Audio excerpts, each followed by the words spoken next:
Recording. ओहो, तो देखो रिकॉर्डिंग ऑन करने भूल गया था, अब रिकॉर्डिंग ऑन।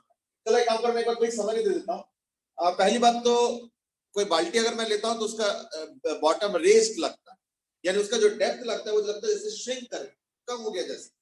तो वो कैसे, मैं इधर से रेस जाता है तो away from the normal bend होता है, तो ऑब्वियसली फिर इसको पीछे करोगे तो ये आ जाता है। तो ये अगर ऑब्जेक्ट मानते हो तो ये हो जाता है, तो ये ऑब्जेक्ट हो गया बॉटम, तो इसका इमेज क्या होगा, रेस्ड हो जाएगा और वो इमेज यहाँ पे अब समझ में आ गया। और क्या ना, देखो इंसिडेंट रे का मीडियम कौन सा हुआ, फिर पानी वाला मीडियम हो गया इंसिडेंट रे मीडियम, और एयर हो गया रिफ्रैक्टेड रे मीडियम, है ना। तो बॉटम रेस्ट हो गया तो एक एपरेंट डेप्थ आता है, एक रियल डेप्थ। तो रियल डेप्थ हो गया एचओ ओरिजिनल, और एच है इसको हम लोग बोलते हैं एपरेंट डेप्थ, इसको हम लोग बोलते हैं एच ए, मतलब होता है एपरेंट जो लग रहा है, देख apparent height real depth, apparent apparent height और रीजन से, ठीक है, एपरेंट हाइट और डेप्थ। देखो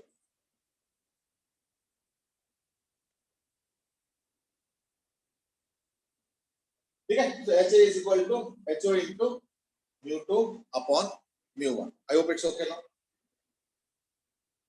और क्या है, तो देखो क्वेश्चन इज, ये फॉर्मूला याद रखना, फॉर्मूला इसी को यूज करेंगे। अब मैं फिगर मिला देता हूं, म्यू 2 म्यू 1 आई होप पता चल गया। फिर से याद रखना, म्यू 1 होता है इंसिडेंट रे मीडियम, म्यू 2 होता है रिफ्रैक्टेड रे मीडियम, ध्यान रखना। तो question is how far from itself,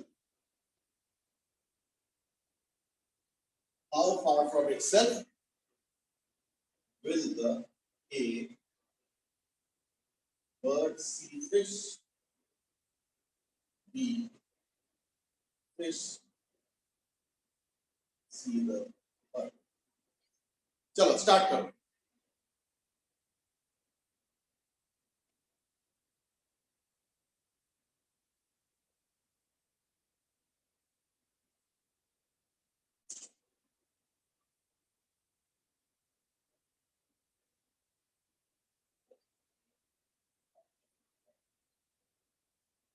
start करो।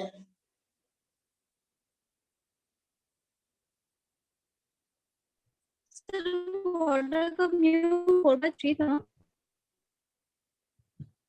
हाँ, वाटर का रिफ्रैक्टिव इंडेक्स लिख लो, 4/3 है।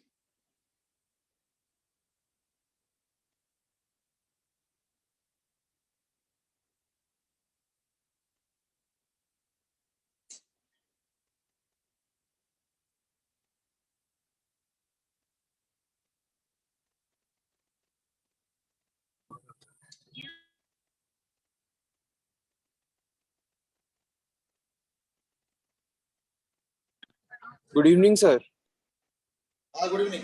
मैंने ये जो फॉर्मूला दिया, फॉर्मूला तुम समझ रहे हो, ये फॉर्मूला करा हुआ है। हाँ सर, मैंने तो किया हुआ है फॉर्मूला ये वाला। हाँ ठीक, तो ये हो गया एपरेंट हाइट या डेप्थ का formula, h o original, mu 1 होगा इंसिडेंट रे मीडियम का रिफ्रैक्टिव इंडेक्स, और म्यू 2 होगा रिफ्रैक्टेड रे का मीडियम, रिफ्रैक्टेड रे मीडियम का रिफ्रैक्टिव इंडेक्स। तो ये फॉर्मूला हो जाता है।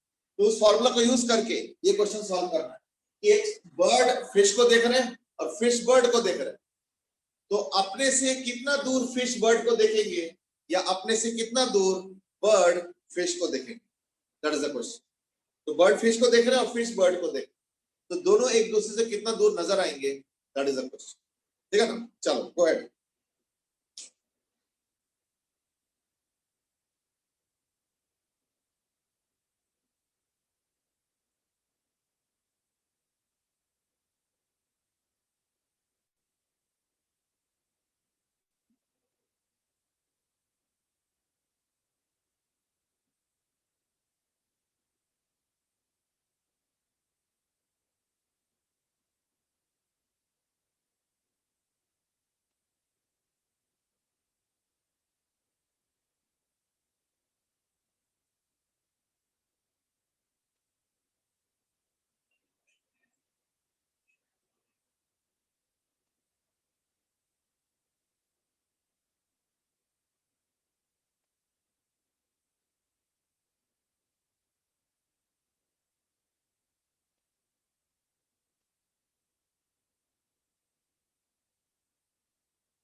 सर 90 और 80 आंसर्स आ रहे हैं।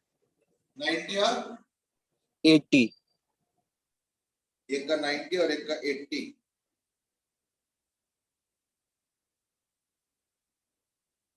चलो ठीक है, मैं एक बार सॉल्व करता हूँ, देखता हूँ।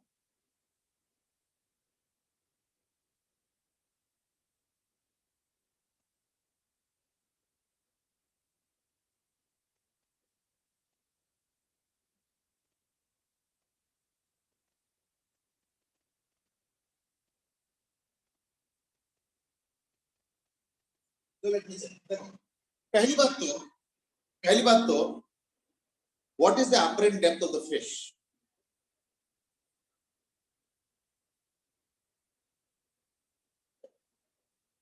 H0 यानी 60 इनटू, अब ना थोड़ा सा केयरफुली म्यूट और म्यू1 समझो। जब फिश को बर्ड देख रहे हैं तो ऑब्वियसली रेस फिश से जाएंगे बर्ड की तरफ। ये हो गया इंसिडेंट रे म्यू1 और ये हो गया रिफ्रैक्टेड रे यानी म्यू2। तो क्या बोला मैंने? HO into mu two by mu one. तो म्यू2 तो एयर हुआ इनटू 1 बाय 4 बाय 3 यानी 45 मिनट्स। क्वेश्चन क्या पूछ रहा है? बर्ड अपने से कितना दूर फिश को देखेंगे? तो बर्ड खुद तो 120 मीटर ऊपर है पानी से, और जो फिश है वो यहाँ नहीं, यहाँ कहीं नजर आ रहा है 45। यानी आंसर होगा 120 प्लस 45 यानी 165। Therefore, ए का जो आंसर होगा बर्ड सीक्स फिश, वो क्या होगा? 45 प्लस 120 यानी 165। अब आ जाओ apparent of the bird when seen by fish। तो H apparent fish वो भी निकाल लेते हैं। H apparent fish, H apparent fish is equal to H0। तो H apparent bird, H apparent bird यानी H0 of the bird तो यानी 120 into म्यू2। अब जब फिश बर्ड को देख रहे हैं तो ऑब्वियसली रेस फिर बर्ड से आएंगे, तो ये म्यू1 हो गया और ये हो गया म्यू। याद रखना है HO into म्यू2 by म्यू1। तो HO into म्यू2, म्यू2 मतलब 1 पानी का, by म्यू1 तो 1 है, तो लिखो ना लिखो बराबर 160। यानी बर्ड एक्चुअली जितना ऊपर है ना और ऊपर लग रहा है, 160 मीटर ऊपर, पानी से 160 मीटर ऊपर। एक क्वेश्चन ये नहीं कि पानी से कितना ऊपर, क्वेश्चन है कि कितना फिश को लग रहा है बर्ड दूर है, कितना दूर है? 220। फिश 60 पे है और इसका अपरेंट 120 पे जा चुका है, सॉरी 160 पे जा चुका है, यानी 60 प्लस 160 यानी बी का आंसर हो गया 60 प्लस 160।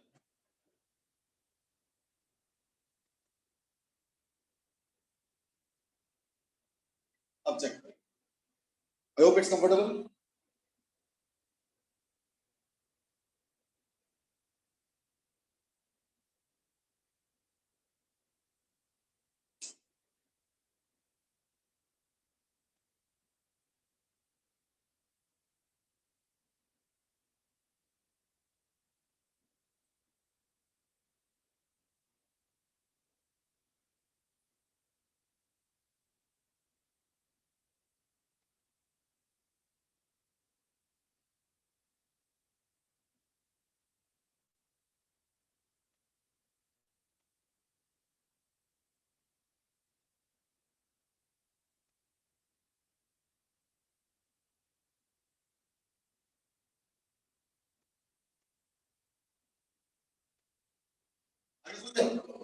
अब मैं इसके रिलेटेड क्वेश्चन दूंगा, अब सुनो ध्यान से।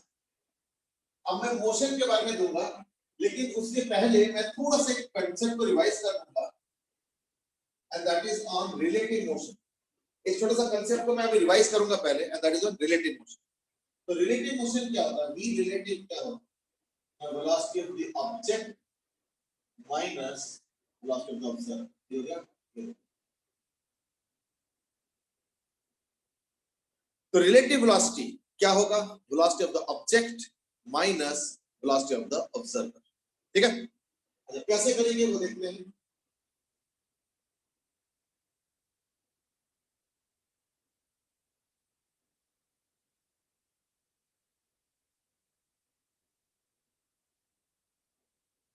अब देखो कैसे करेंगे, देखो सपोज मैं एक काम करता हूं, एक फिश है, एक फिश है जो कि ऐसे चल रहा है 50 मीटर पर सेकंड से और 37 डिग्री पे, याद करके देखो। और एक बर्ड है,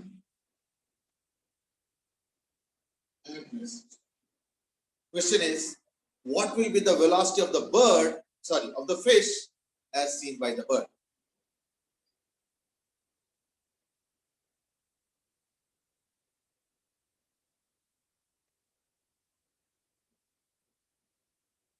ये क्वेश्चन। तो इसमें एक चीज बताना चाहूंगा, दैट याद रखना एपरेंट का जो कंसेप्ट है ना वो हाइट रिलेटेड। हॉरिजॉन्टली अगर कोई चीज ट्रैवल कर रहा है तो उतना ही हो, मतलब क्या कि अगर मैं ऊपर से देख रहा हूं ना तो मुझे डेप्थ कम होते हुए दिखेगा, डायमीटर नहीं। तो अगर मान लो डायमीटर के अलाउंग यानी हॉरिजॉन्टली अगर कोई 2 सेंटीमीटर चलता है तो मुझे भी 2 ही नजर आए। तो अगर वर्टिकली 2 सेंटीमीटर चलता है पानी के अंदर तो मुझे 2 नजर नहीं आएगा, मुझे नजर आएगा 2 into μ2/μ1, वही वाला एपरेंट वाला फॉर्म। तो अगर कोई ऑब्वियसली मान लो पार्टिकल 2 मीटर पर सेकंड से या 2 सेंटीमीटर पर सेकंड से ऊपर आ रहा है तो मुझे 2 सेंटीमीटर नजर नहीं आएगा, मुझे क्या नजर आएगा 2 into μ2/μ, वो एपरेंट वाला। और हॉरिजॉन्टल अगर कोई 2 से जा रहा है तो मुझे भी 2 से ही नजर आएगा, इसलिए उसमें कोई डिस्टॉर्शन नहीं होता, ठीक है ना। That's how the premise. अब मैं पूछ रहा हूं इस चीज को ध्यान में रखते हुए what will be the velocity of the fish, और वो भी याद रखना वेक्टर फॉर्म में बताना। What is the velocity of the fish as observed by the bird at rest, ये रेस्ट पे आ जा रहा है। चलो बताओ जरा इसका आंसर। इसके पहले हिमान्य ने एक आंसर दिए थे 45 + 120, वो तो सही था। इसके पहले वाला एपरेंट वाले क्वेश्चन, ठीक है, go ahead start answer.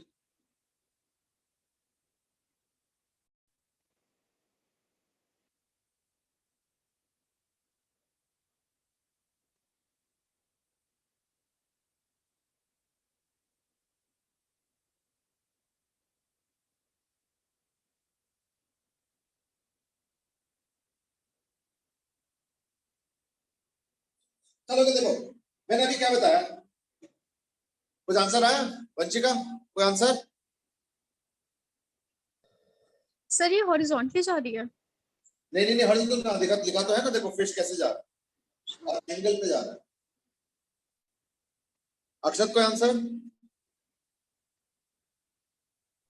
Sir अभी मैं कहीं बाहर हूँ, सॉल्व तो नहीं कर पाऊंगा, मुझे प्रोसीड कैसे करना है वो मुझे पता है।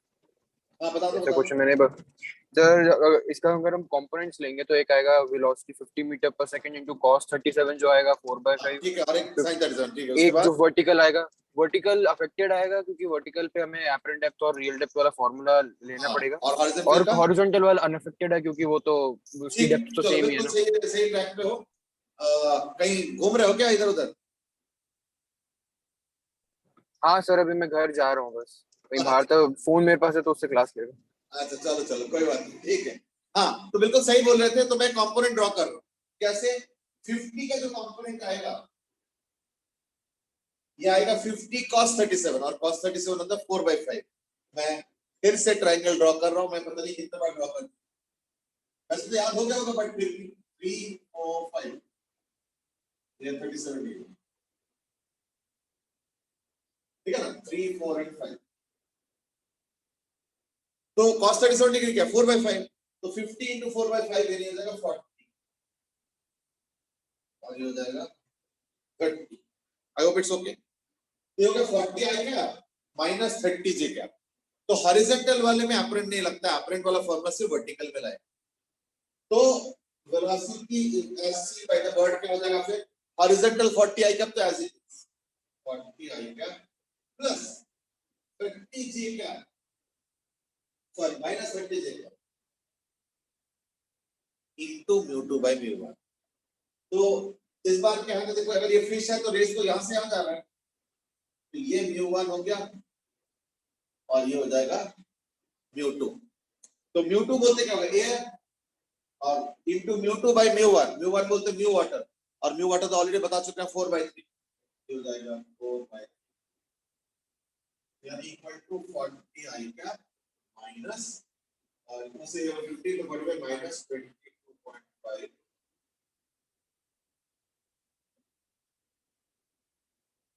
ठीक है, एक बार चेक कर लो। तो 40 i cap minus 22.5 J cap, ठीक है।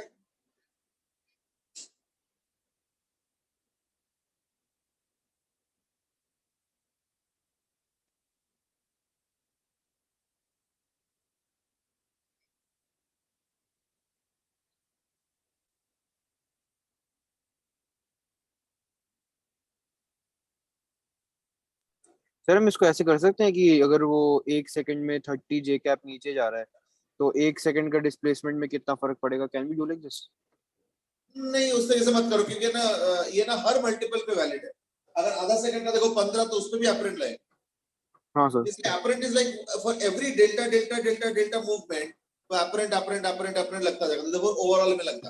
तो इंटीग्रेट कर सकते हैं डेल्टा को?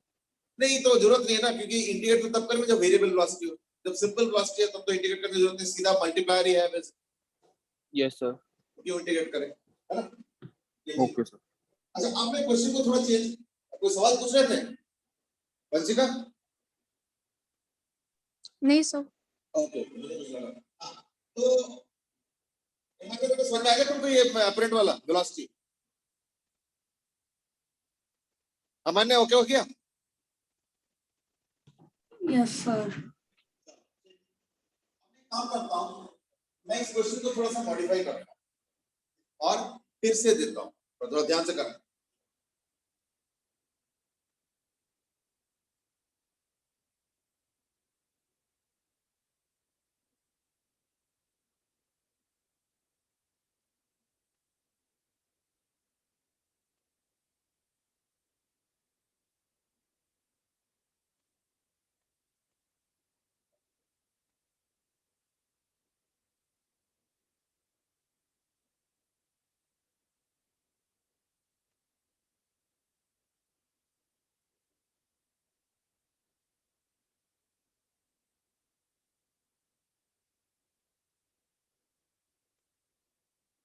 ये फिश है, ये बर्ड है। अब क्वेश्चन सुनो, what is the velocity of the bird as seen by fish and what is the velocity of fish as seen by bird, यानी आप रिलेटिव, ठीक है। तो find a velocity of bird as seen by fish and velocity of fish as seen by bird.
चलो एक एक करके करते हैं, एक एक करके करते हैं। पहले निकालते हैं फिश का अपरेंट वेलोसिटी अगर बर्ड स्टेशनरी होता।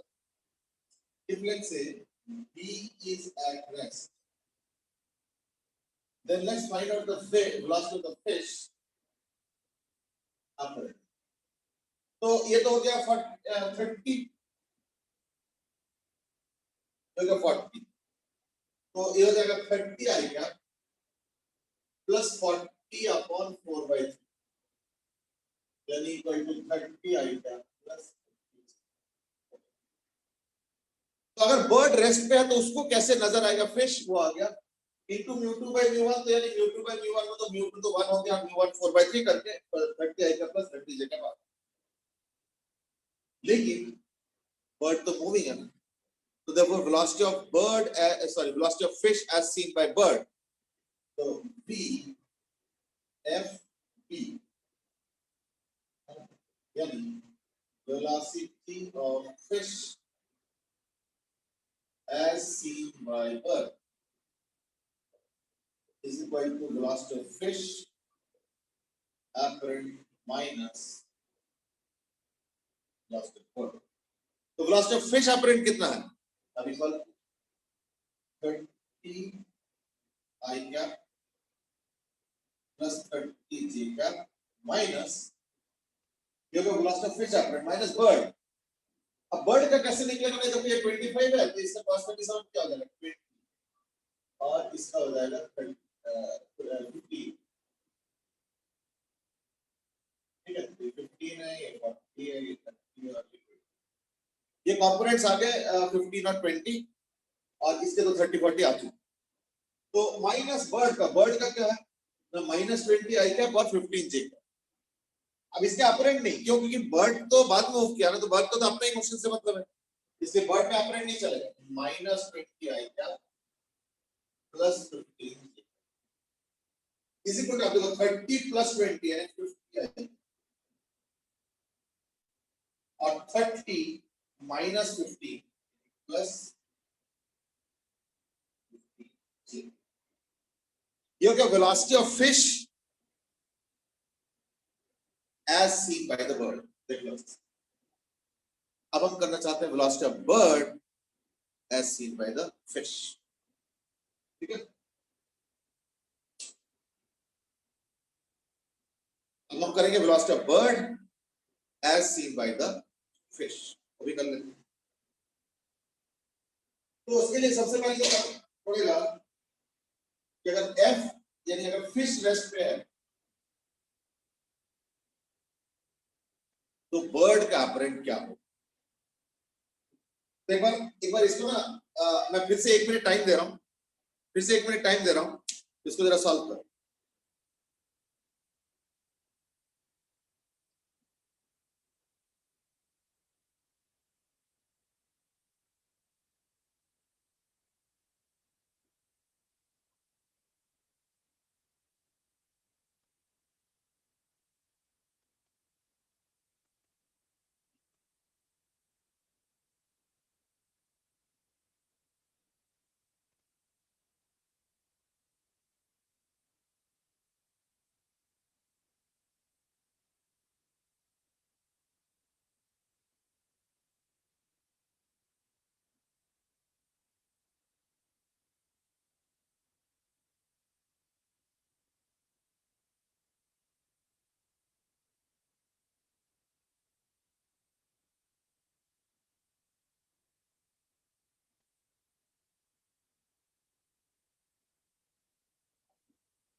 तो मैं ना 1 मिनट का टाइम भी दे रहा हूं, पहले ट्राई करो खुद फिर मैं बताऊं।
चलो शुरू करते हैं। शुरू कर रहा हूं मैं। तो अब हम देख रहे हैं कि वर्ड का ऑपरेंड। तो वर्ड का ऑपरेंड के लिए क्या होगा? जैसे कि ये जो -20 आई कैप है, इसका तो कुछ होगा। ये 20 जो इस तरफ है वो तो -20 आई कैप है, उसका तो कुछ नहीं।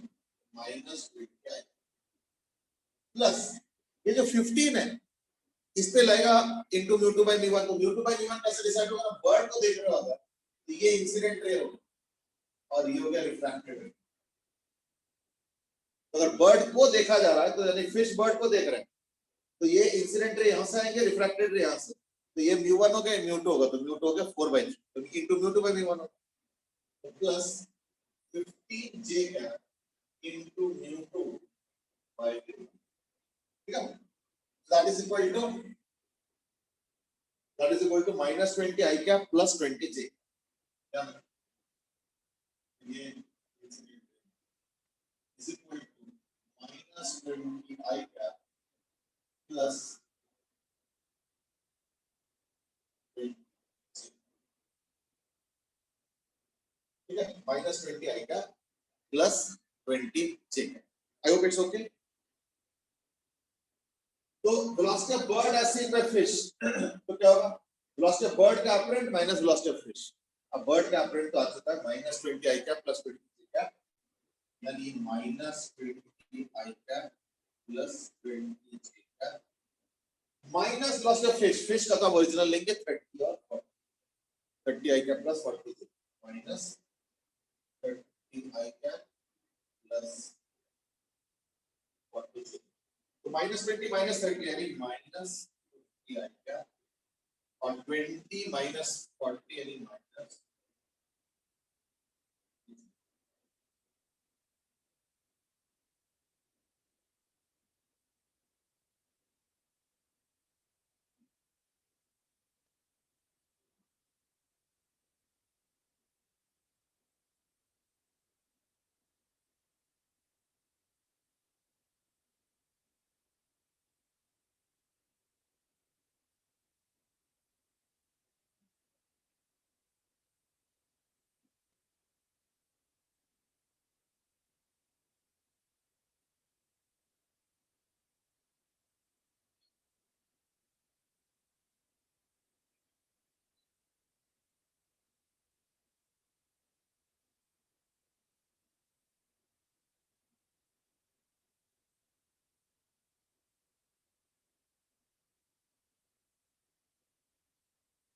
ठीक है, अब चेक कर लो अच्छे से।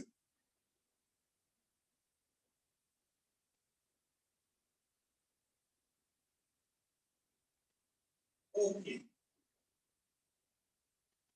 आज एक छोटा सा न्यू आइडिया का हम लोग डिस्कस करेंगे।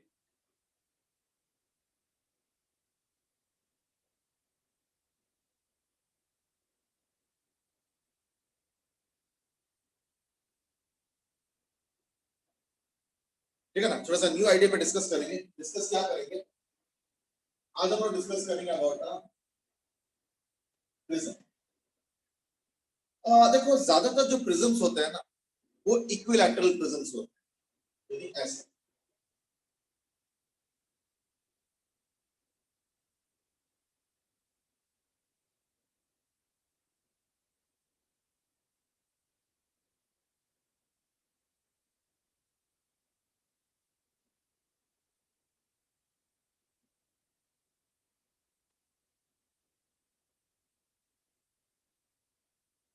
तो ये जो होता है ए एंगल ऑफ प्रिज्म।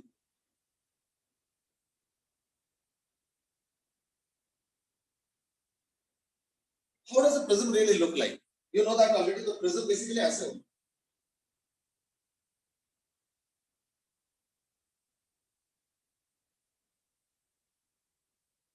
ये prism है।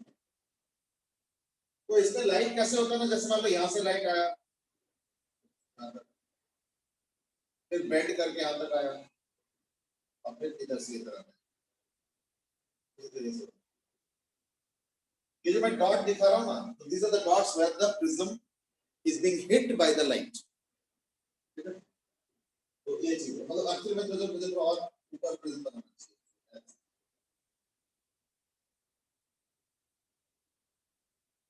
तो रे ऑफ लाइट यहां से यहां आया, यहां से यहां गया,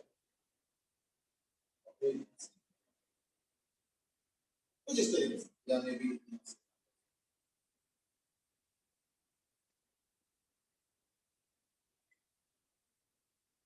अगर यहां से देखोगे, यहां से अगर देखोगे,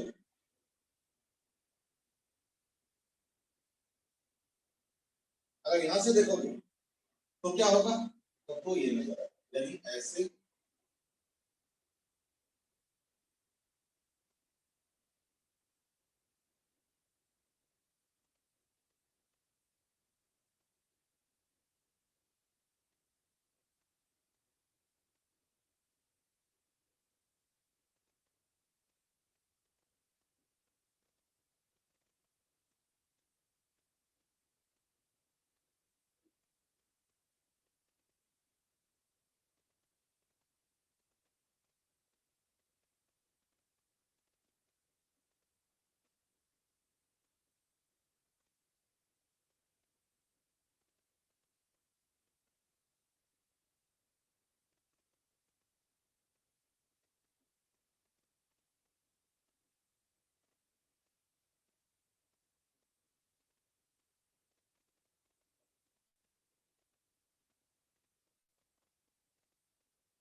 Now you might say कि ये एंगल ऑफ प्रिज्म का मतलब क्या होता है? तो एक्चुअली देखो प्रिज्म में कहीं से भी कहीं रे जा सकता है। एंगल ऑफ प्रिज्म कोई प्री डिफाइंड एंगल नहीं होता, वो थोड़ा सा डिपेंड करता है। जैसे इसी में ही अगर मान लो रेस यहां से यहां जा रहा है,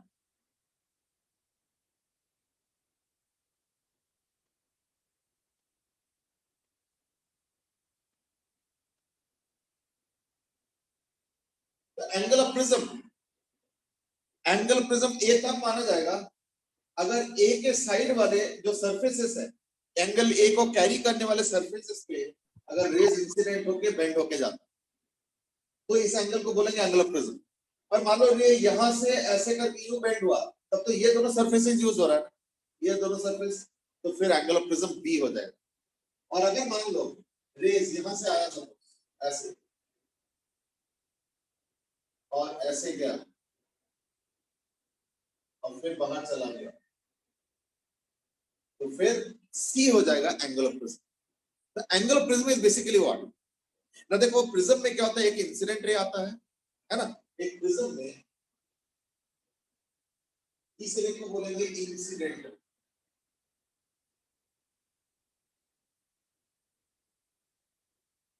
इस रे को बोलेंगे रिफ्रैक्टेड रे, और इस रे को बोलेंगे इमर्जेंट रे। इमर्ज का मतलब होता है बाहर निकल। तो ये जो सरफेस होता है ना प्रिज्म का, इसको बोलेंगे इंसिडेंट रे सरफेस। तो incident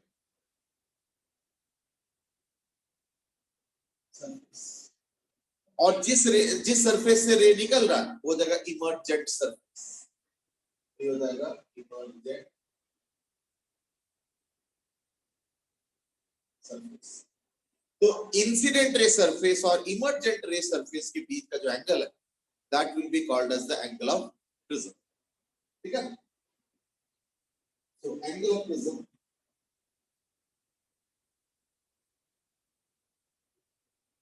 angle of prism is the angle between incident ray and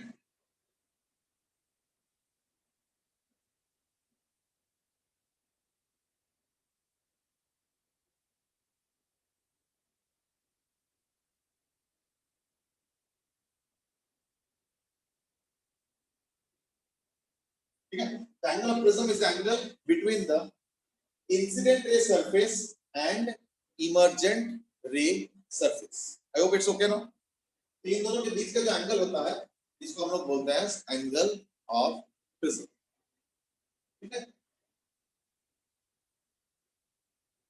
अब हम देखते हैं कुछ कैलकुलेशंस एंड ऑल। ठीक है ना, वैसे कैलकुलेशन का I don't know whether we have time और नॉट, लग तो नहीं रहा।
ये जो प्रिज्म होता है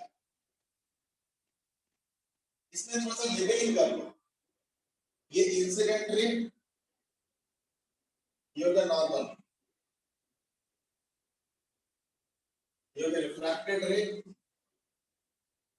ये भी नॉर्मल, और ये इमर्जेंट रे, ये N2। जो एंगल ऑफ इंसिडेंस होता है वो ये होता है I1, ऑब्वियसली फिर ये होगा R1। लेकिन एक इंटरेस्टिंग बात है, पता है क्या, ये कन्वेंशन, क्या कन्वेंशन है कि नॉर्मल के साथ ये जो रिफ्रैक्टेड रे वाला जो एंगल है, ये वाला एंगल, ये एक्चुअली इस सरफेस के लिए इंसिडेंट एंगल है और ये रिफ्रैक्टेड एंगल है, यानी एंगल ऑफ रिफ्रैक्शन होता है। लेकिन लेबलिंग में हम उल्टा कर, तो there is a little bit of convention है। इसको I1 बोला जाता है, I2 बोला जाता है, और इसको R2। ये तो गलत है, क्यों? क्योंकि देखो ये रे आ रहा है तो ये इंसिडेंट रे हो इस सरफेस के लिए, तो देखो पहले सरफेस के लिए इसको रिफ्रैक्टेड रे बोलो, समझ में आता है, और सेकंड सरफेस के लिए रिफ्रैक्टेड रे थोड़ी है, ये तो इंसिडेंट रे है और ये रिफ्रैक्टेड रे है, जिसको चलो एक अलग से नाम दे दे इमर्जेंट रे, वो तो ठीक।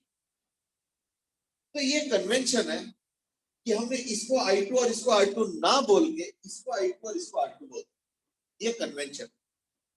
समझ में इसका क्या जरूरत है? एक्चुअली पता क्या है कि अगर एक रे को यहां से भेजोगे तो वहां निकलेगी, पर वही रे अगर यहां से भेजोगे तो यहां से निकलेगी, तो दे आर इंटरचेंजेबल।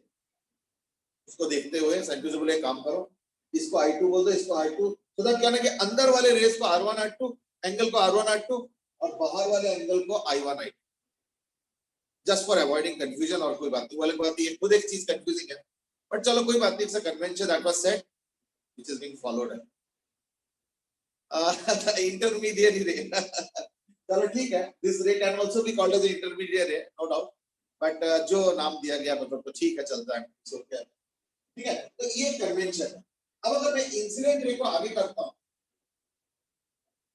और इमर्जेंट रे को पीछे करता हूं, तो this angle is basically the angle by which the रे हैज बेंट, जिसको हम लोग बोलते हैं एंगल ऑफ डेविएशन। कैसे?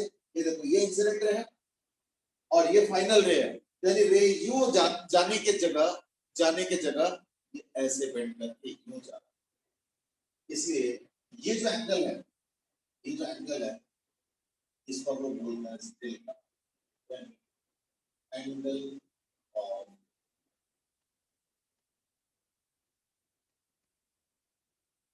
डेविएशन, ठीक है। तो delta will be called as the angle of deviation. I hope it's okay ना, ठीक है। चलो आज इतने ही करेंगे। अभी हमने कुछ नोटेशंस के बारे में बताया, प्रिज्म में और भी कई सारी चीजें हैं जो कि हम लोग डिस्कस करेंगे, लेकिन आज हम लोग आज ना डिस्कस करके हम लोग इसको डिस्कस करेंगे कल के क्लास, ठीक है ना। चलो आज के लिए इतना ही, have a good day, bye bye, ठीक है ना। आज के लिए इतना बेटे। सर कल क्लास कितना बजे होगी? कल ना क्लास में ऑनलाइन रखूंगा और शाम को ही रखूंगा, ठीक है ना, तो मैं बाद में नोटिफिकेशन दे दूंगा। सर फिर मतलब 1 की हाँ बेटे, वो जो ऑफलाइन होती है सेक्टर 17 में वो होएगी कल? नहीं कल नहीं होगा, कल क्लासेस सारे ऑनलाइन ही होंगे, ठीक है ना। तो मैं केमिस्ट्री सर को बोल दूंगा, केमिस्ट्री का भी? हाँ केमिस्ट्री भी ऑनलाइन होगा और वो भी ऑनलाइन होगा, दोनों ऑनलाइन है, ठीक है ना। ठीक तो मैं बता दूं, डिटेल बता, ठीक है ना? Okay sir. चलो ओके बेटे, have a good day, bye bye, good night. Thank you sir. Okay बेटे, थैंक यू, गुड नाइट।